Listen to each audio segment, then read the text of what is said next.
hama haza les mêmes histoires kandi muri leta n'ikintu gitumvikana. None iyo umuntu yibaje none abashikanganje bose bakora kumwe en commettant les mêmes erreurs kandi nta wuza ngo akosore. Aho niho hari ikibazo cyane cyane.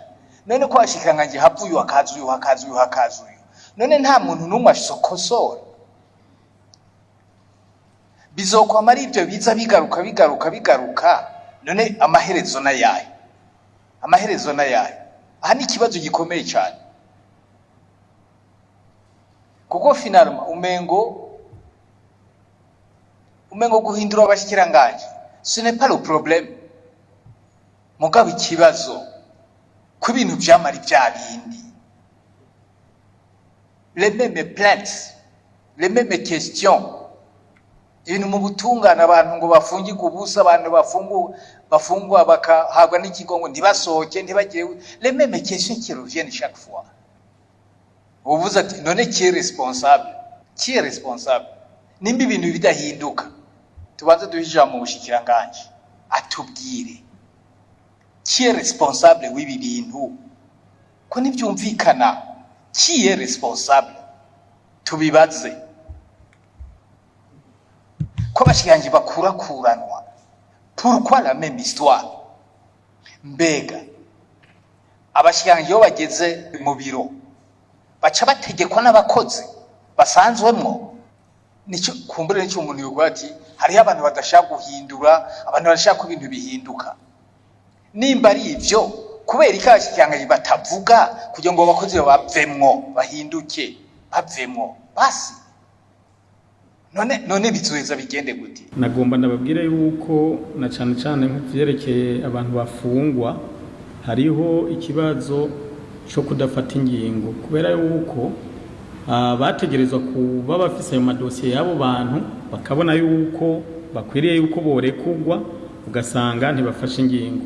Ari naco gituma kubera yuko bamuca usanga bamera nk'abatinya gufata ingingo kuko mu bantu bafungwa twibukanye yuko uretse abaca mu maparke amadosiye yabo kabusanga baranyuze kwa OPG hanyuma bakaza muri parke mugabo kandi twibukana yuko hariho n'abandi bantu bafungwa banyuze mu zindi nzego tuvuge nko muri renseignement. Kimutabadoma ku rutoki vyibure nka hano muje hano kuko hari ibintu bitumvikana aho kugira ngo turi gufatira muri rusangi mutubwire muti aba no bishe ibikorwa no batumye ibikorwa bidatera imbere.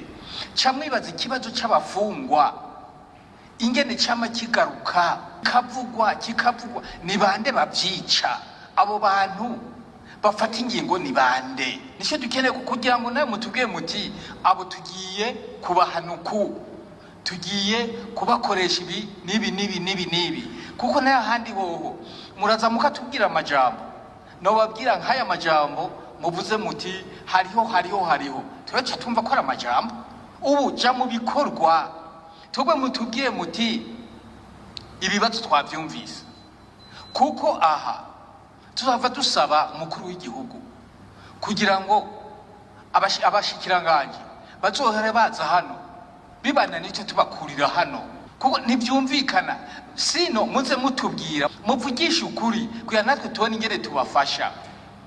Muvuze muti abafata ingingo ni bande atabacunza amaprison nimba arabacunza amaprison ni mubavuge ni bande. Jewe je reste convaincu ko turashobora kudashika 100% kuri réussite mugabo jewe ico nemeye nuko ngiye kwempirikamo kuko jewe umunsi n'umushikiranganje murabona yuko ndi ngaho imbere yanyu hari ibibazo bimwe mugabo atari jewe nabaye intambamye kugira ngo uyu afungwe mbere afungike ubusa cyangwa ubundi. Ico gituma nanje abo bantu bose nemeye yuko ngiye kubavugisha kugira ngo aba bantu bose bari mu maprison batategerezwa kuba mu maprison bashobore gufungurwa. Hanyuma ikindi kintu no babwira ibi bintu by'abantu bafungwa biragoye kuko je nk'umushikiranganje shobora gufata ingingo mugabo abandi banteje bagaca bagenda bavuga mu ibarabara ngo yafunguye umuntu w'inkozi y'ikibi yafunguye umuntu ameze uko ainsi de suite. Nico gituma muri strategy niyumvira abantu bose bari impliqué kugira ngo twumve kumwe ko idosiye y'uyu muntu ashobora kurekurwa atangorane biteye muri ayo mezi 2 nemeye yuko abo bantu bose nzobempirikamo kugira ngo turaba abo bantu bashobora kurekurwa hanyuma bashobore kurekurwa.